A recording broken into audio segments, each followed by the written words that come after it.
This is Democracy Now!, democracynow.org, the War and Peace Report. I'm Amy Goodman with Juan Gonzalez. As we continue to look at voices for peace amidst the tensions over Ukraine, as we go now to Germany, where the new coalition government has refused to send weapons to Ukraine, even as the United States and other European nations have sent military support. Germany also banned Estonia from supplying German-origin howitzer weapons to Ukraine. Germany did send Ukraine 5,000 combat helmets last week to help protect soldiers in case of an attack by Russia. Germany's defense minister said the move was a signal to Ukraine that, quote, "we are on your side," but the move was ridiculed by others, calling for a stronger stance, sending active military weapons. This comes as the head of the German Navy resigned this month after he made comments that downplayed the crisis, saying Russian President Vladimir Putin deserved respect. German Chancellor Olaf Scholz has promised his country is in tune with EU and NATO policies towards Russia, but insisted, quote, "we don't provide any lethal weapons." Scholz spoke earlier this month at the World Economic Forum. The Russian side is aware of our determination. I hope they also realize that the gains of cooperation outweigh the price of further confrontation. This is the basis on which we are engaging, because we strongly believe that global public goods can only be preserved through international cooperation, and peace is the most important one of them. For more, we're going to Berlin, Germany, to speak with Reiner Braun, the executive director of the International Peace Bureau.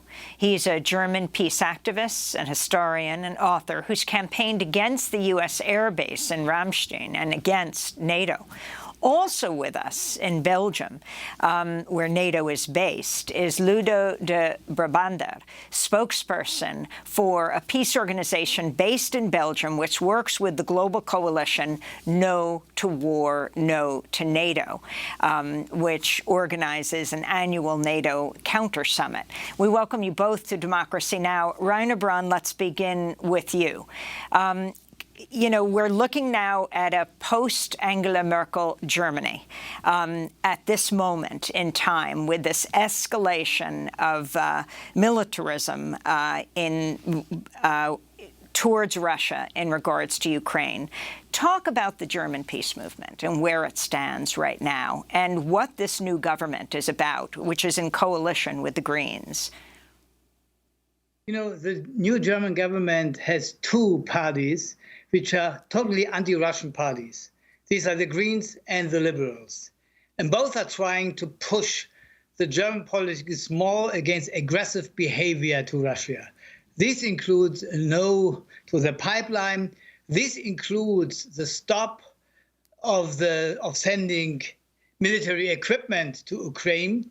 This means more confrontation. And the German peace movement is campaigning for peaceful relations to Russia, for a politics of common security, for negotiations, and for fulfilling the obligations of the Minsk II agreement.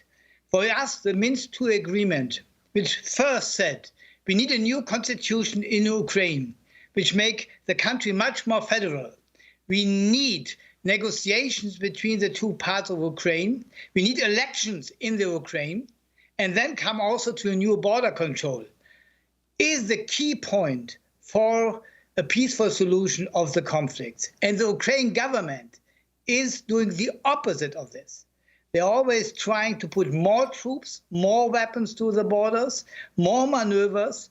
$2.5 billion of US dollars is the support from the US for this aggressive US government. So what the peace movement doing is to looking for a policy of common security, for negotiations, and for mobilizing the people for peace against the very intensive war-oriented media campaign in our country.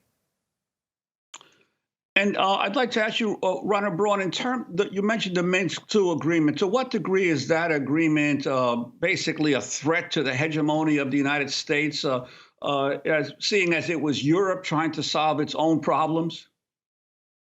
It was the try of Europe to solve the problem with the Normandy discussion forum, which include Russia and the two parts of Ukraine and France and Germany, and which exclude the United States, because the United States has very specific, aggressive interests in Ukraine and in opposite to a policy of common security and negotiations in Europe.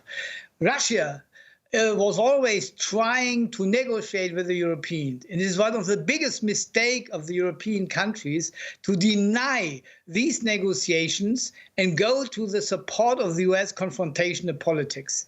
And we hope that with the movement of the people, we come again to a more inclusive European politics, which is continue the politics of the OSCE, of the period of the 80s and the 90s, where we have a common politics with Russia at many points. And this was a peaceful part of German and European history. And we have to come back to that, because the opposition is war in Central Europe.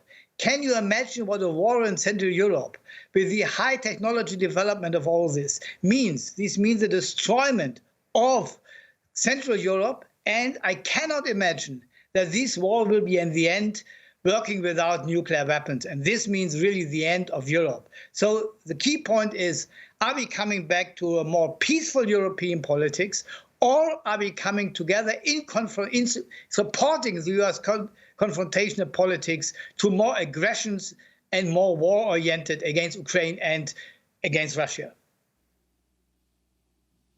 And in terms of the, there's been much made of the Nord 2 pipeline that has been completed but not yet certified for operation, in terms of the influence that has on Germany. Could you talk about that in relationship to this crisis? You know, the pipeline is an open question. I have many ecological problems with these pipelines. But in reality, these pipelines saved the energy security for Europe, above all in these times where energy becomes much more expensive. We had 50 years relations of energy to Russia and to the former Soviet Union. And always Soviet Union or Russia was fulfilling all their obligations to quite good prices. So we need these pipelines as an element of cooperation in opposition to the confrontation. And let me say one example for the confrontation. It is always said that the Russian troops are nearer to the border to Ukraine. They are 350 kilometers far away from the border to Ukraine.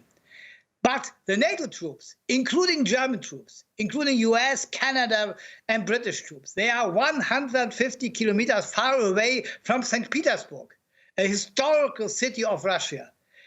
Who is in aggression to whom when you are looking to these faces? And again, NATO is spending $1.1 trillion for military purposes. Russia is spending $65 billion for military purposes. Can you imagine that a country whose military budget is 1/14 of the budget of the other will be the aggressor? These are stupid stories which only show that the aggression comes from the NATO.